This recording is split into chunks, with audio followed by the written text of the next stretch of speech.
The Rays tripped over their own mistakes against Cleveland and may have cost themselves more than just a series.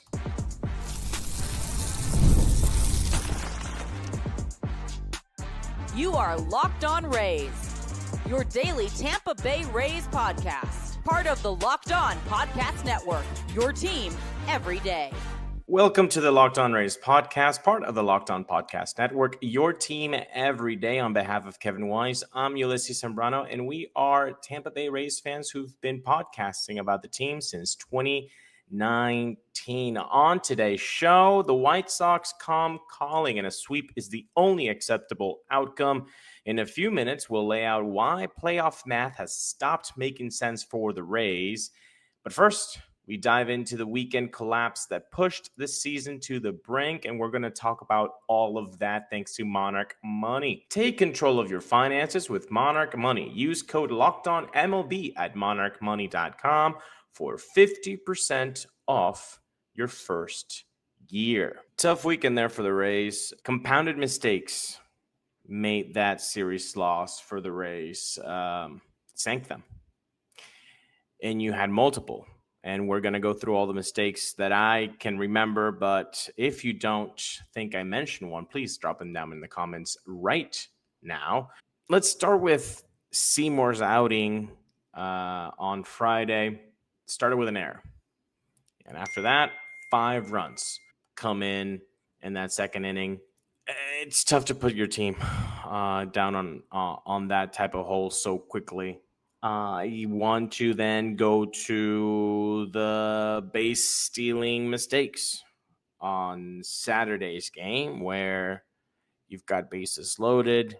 Carson Williams gets the pinch hit opportunity. He's down on 2 strikes. Jake Mangum tries to steal home and gets called out by quite a few feet. Let's stop there for a second. The stealing of home is such a risky move. You have to be so certain you're going to be safe. So I have to believe Jake Mangum thought, I got him. I can do this. There's no way I'm not going right here. I'm seeing something.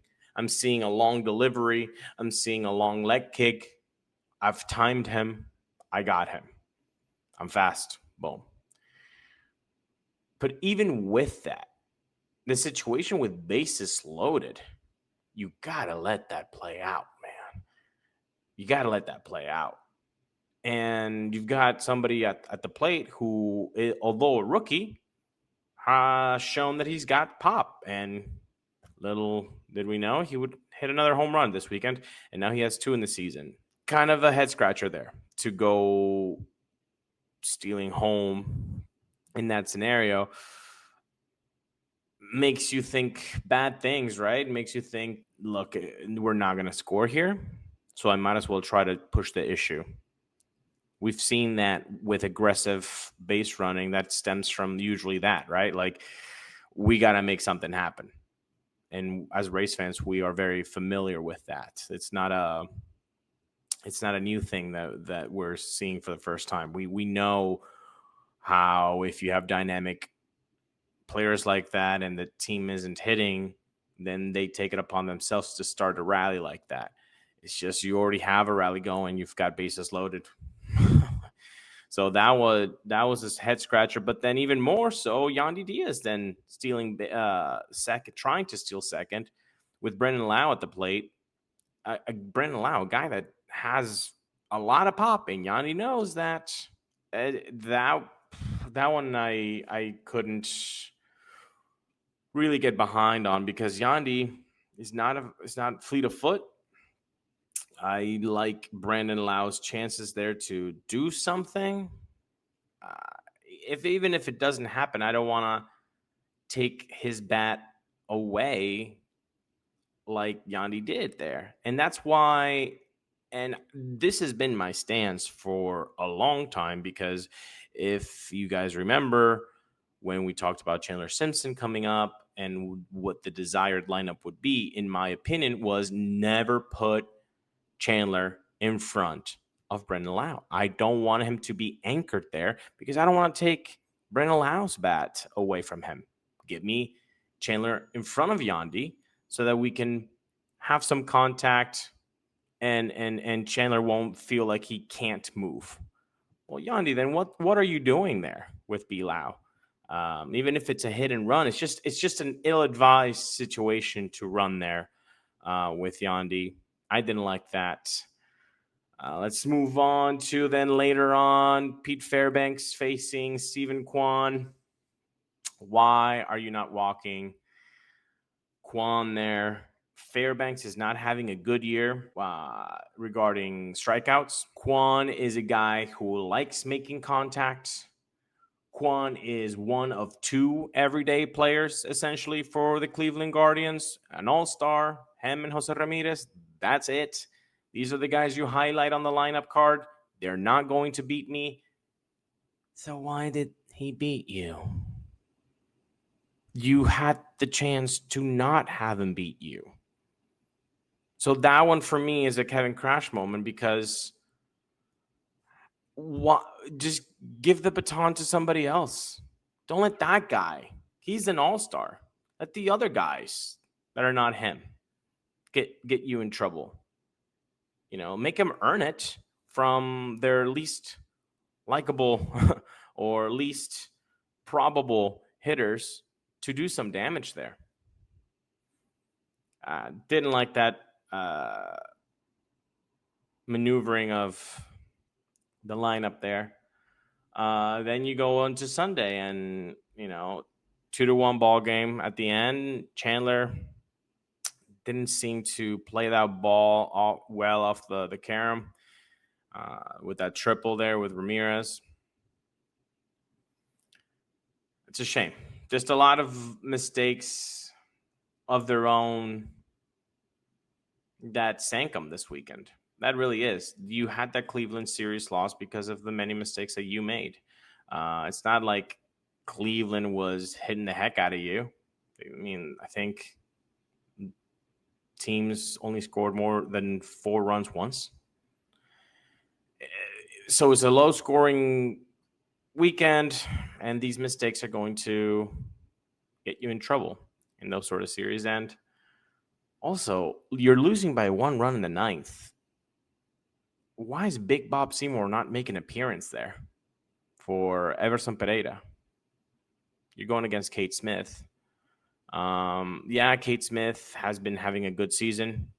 Usually not is a reverse split guy, so lefties are having some trouble against him. So Big Bob might not be the guy, but hey, you're doing exactly the same thing for Christopher Morel.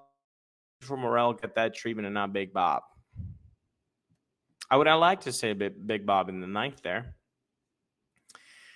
So just things like that just make you wonder what could have been this weekend, because I asked, just win 3 out of 4.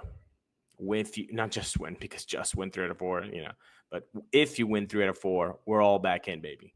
Let's go. And you didn't. You didn't win the 3 out of 4. You lost 3 out of 4. And those mistakes didn't just cost the series, folks. They may have just shut the playoffs for good. Most people can't name all their financial accounts or even what they're worth, whether it's 401ks, properties, or investments. And when you don't have the full picture, you can end up leaving money on the table. So let's not do that. And you can avoid that by using Monarch Money. It's an all-in-one personal finance tool that brings your entire financial life together in one clean, easy-to-use interface on your laptop or your phone, even when you're on the go and you want to know what's going on, you can just look at the Monarch Money app, and there it is. So do not let financial opportunity slip through the cracks. Use code LOCKEDONMLB at monarchmoney.com in your browser for half off your first year. That's 50% off your first year at monarchmoney.com using promo code LOCKEDONMLB.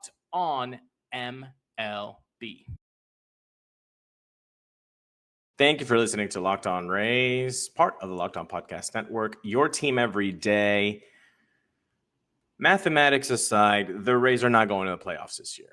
And we've done enough math, but here we go with another math lesson, people. 19 games left. You need to win 16 out of 19. You need to go 16-3 to get to 87 wins. Before I dive into that, though, I do have a YouTube comment that I would like to point out here from Mike H., who says, you guys are and have been negative most of the year and now down on the next year. Not good. They went from 6.5 to 2.5 games back in about a week. With all the drama this year, with stadiums blown over and owners, what else do you want? They showed earlier in the year when they were the hottest team in baseball for 7 weeks. You are already saying how they have to run the gauntlet with next year's schedule. Rays might choke and Kevin Cash might not be back. I will always keep faith in the team. Rays Magic, the best team, is a team. First of all, thank you, Mike, for feeding the comment box with your opinion. We really appreciate that. Let's tackle all of those points because they were a few. Let's tackle the bottom one. Kevin Cash might not be back. We've never said that. Or maybe I'm misunderstanding it, but no, we've never said that. In fact, I think Kevin Cash is there for a while, and he's going to be there for a while. So I don't know where that comment comes from. Let's talk about the other point you made, which was you guys have been negative most of the year and now on to next year. So regarding next year, what we said was it's a tough schedule because you open up in a very cold environment, April and May.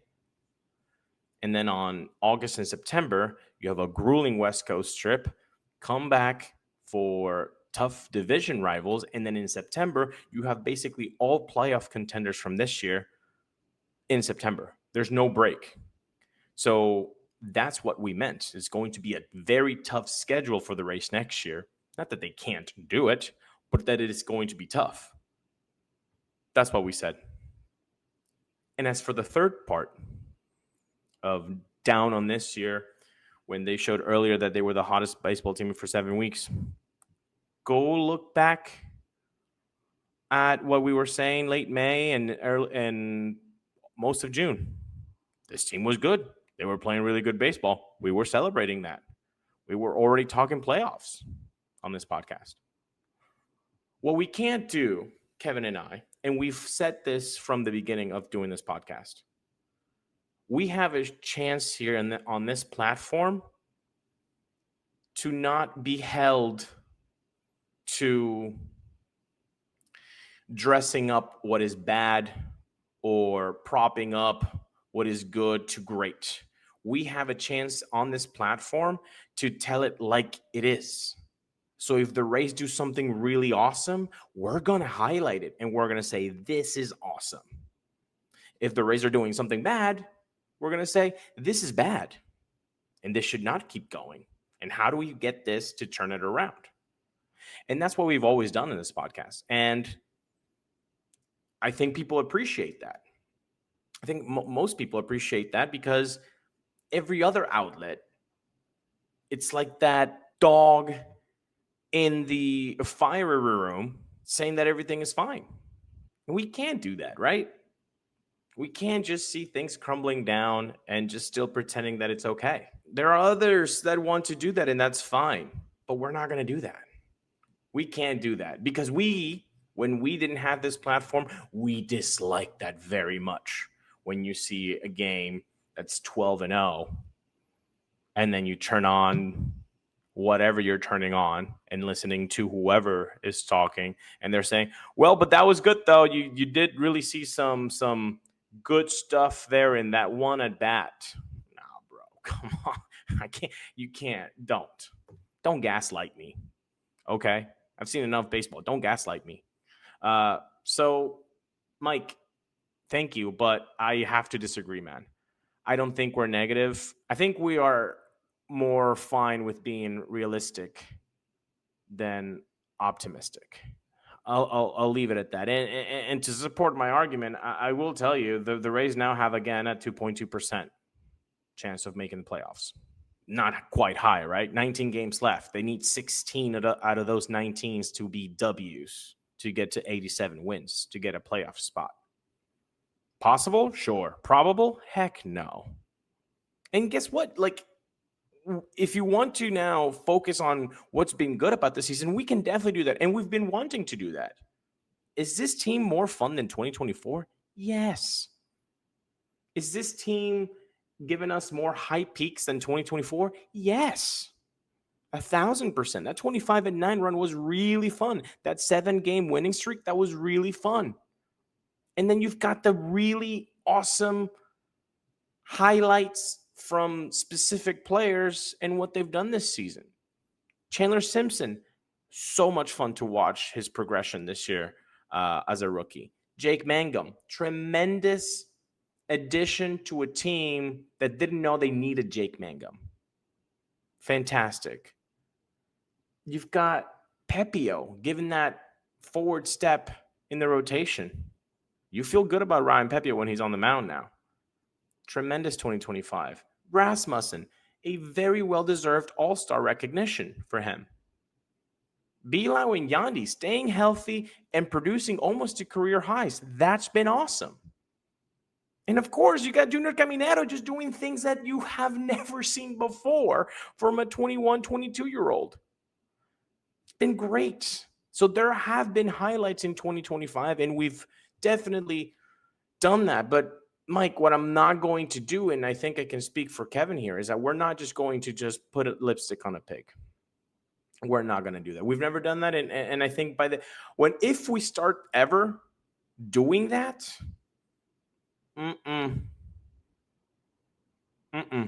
not for me. Not for me. We have a chance here on this platform to, if we don't like something, we're going to say we don't like it. And if we like something, we're going to say so too. That's just the way that we've been working since 2019 on this podcast, and I don't see that changing. But thank you so much for your comment, and any other comment like that, put them up. We have no problem showing those types of comments. So thank you, Mike. We really appreciate that. And you know what? If there's anything left in the tank for playoffs, it starts with beating up the White Sox in Chicago. This episode is brought to you by Zippix Toothpicks. Whether you're looking for nicotine satisfaction or an energy boost, Zippix has you covered with their nicotine and caffeine-infused toothpicks. For nicotine users, Zippix provides a discreet way to satisfy cravings and the hand-to-mouth habit without vaping or smoking. Zippix can also be a helpful tool as you work to reduce your dependence on vaping. Available in 6 great flavors with 2 milligram and 3 milligram nicotine options. And if you need energy without the crash, their caffeine toothpicks are a game changer as well. So what are you waiting for? Go ahead and go to zippixtoothpicks.com. Use code LOCKEDON for 10% off your first order. You must be 21 or older to order. And a warning here, nicotine is an addictive chemical. That's zippixtoothpicks.com, promo code locked on. Zip more, smoke less with Zippix Toothpicks. Thank you so much for listening to Locked On Rays, part of the Locked On Podcast Network, your team every day. Look, we're all feeling it. It's not a great weekend. You wanted 3 out of 4, you lost 3 out of 4. Sweeping the White Sox is a necessity. Punto. And honestly, guys, it's almost like sweeping every bleeping series is a necessity to get to 87. Because 19 games left, you have 71 wins. 16 out of 19. It's tough. And the Rays are not going to the White Sox, who've won 6 out of their last 7 games, who are the worst team in the American League. They have a 54-89 record. But that team, that same team, won 2 out of 3 from the Rays after the All-Star break. Remember that? We needed to start hot after the All-Star break. Swept by Cincinnati, lost 2 out of 3 from Chicago. That happened. And guess what? The Rays have lost 7 out of their last 10 against the White Sox. Not good. Not good. They are 5-11 in their last 16 against a team in the AL Central. Not good. The 3-game series starts on Tuesday at 7 p.m. There is no other game plan other than sweeping. That's where you are now. That's what they've dug themselves into this type of deficit. The team is not even 500, guys. It's 71-72. So it's not like, oh, well, we'll get them tomorrow. There is no tomorrow, man.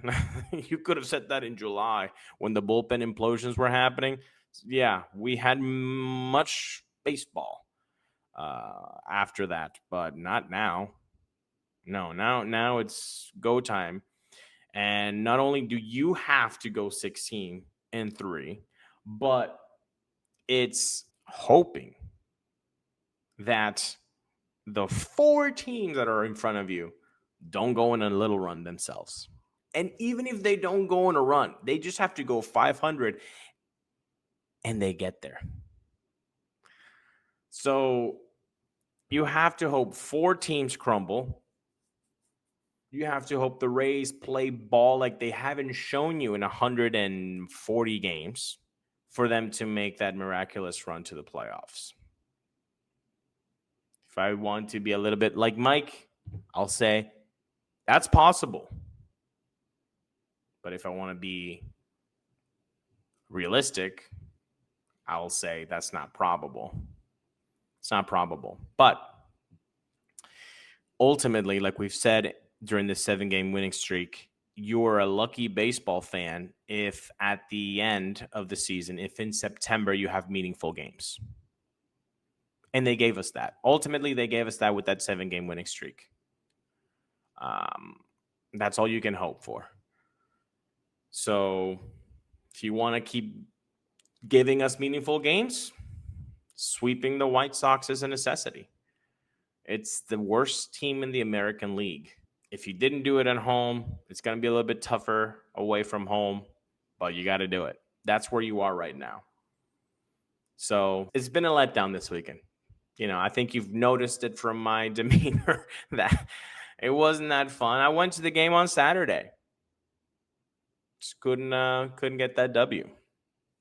We were close, though, this whole weekend.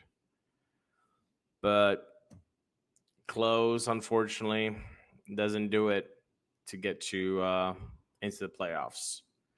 So if you want to talk about that, we got to see if the Rays are able to just get that sweep, baby. Just get that sweep against the White Sox. Easy to say sitting down here, but that's where we are, people. That's where we are. And where you are listening to us, thank you so much for making Locked On Rays part of your daily routine. You everydayers, thank you so much. Thank you for writing down comments like Mike did. Thank you so much. Hitting that like button. We really appreciate it. Look, it can be tough sometimes, but we're still here. And we thank you for being here. Stay safe. And we will talk to you